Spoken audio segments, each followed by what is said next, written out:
I was drafted.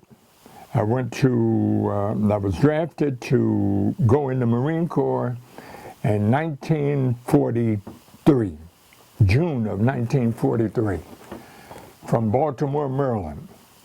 And at that time, when you went down to the draft board, they had all of the fellas there, and you were in your skippy drawers and what have you, so the doctors would come by and made sure that you could see, made sure that your feet were okay, made sure you had some teeth, made sure that you could hear and you could see.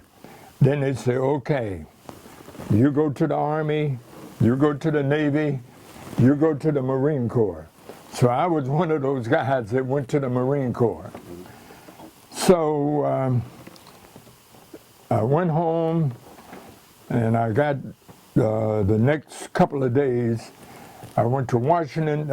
We were ready to go to Washington, D.C.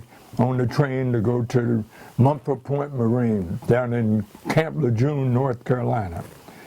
I put on a black suit, a white shirt, and a tie. When I got to Wilson, North Carolina, I had on a gray suit, a black shirt, and I had soot all over me, because back in that day, the trains were coal-fired. Yeah. And they put all of the blacks up front, the whites in the back. So I can remember our drill instructor was a fellow from called Gomez, and he was pretty nice. He wasn't really that prejudiced, but anyway, when they gave you an order, it was a caustic type of order. You do this, and you do it because I tell you to do it. And then, and the way they would try to drill you is to make you believe that you were the best, at least when we came through, the best black Marine you could be.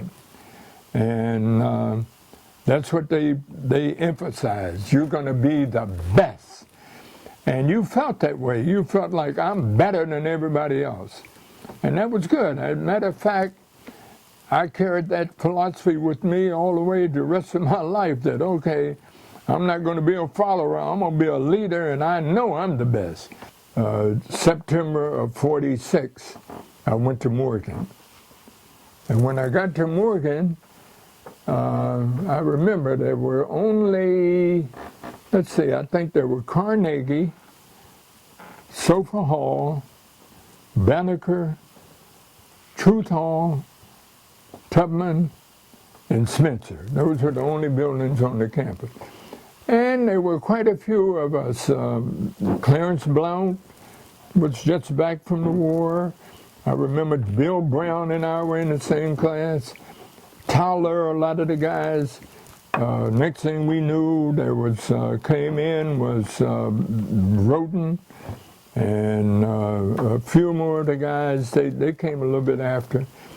But it was really a real beautiful experience I had at Morgan, and I love my alma mater. I love it, man. Today, they were truly, they helped me become a man that I was able to do a lot of things that I could never have done.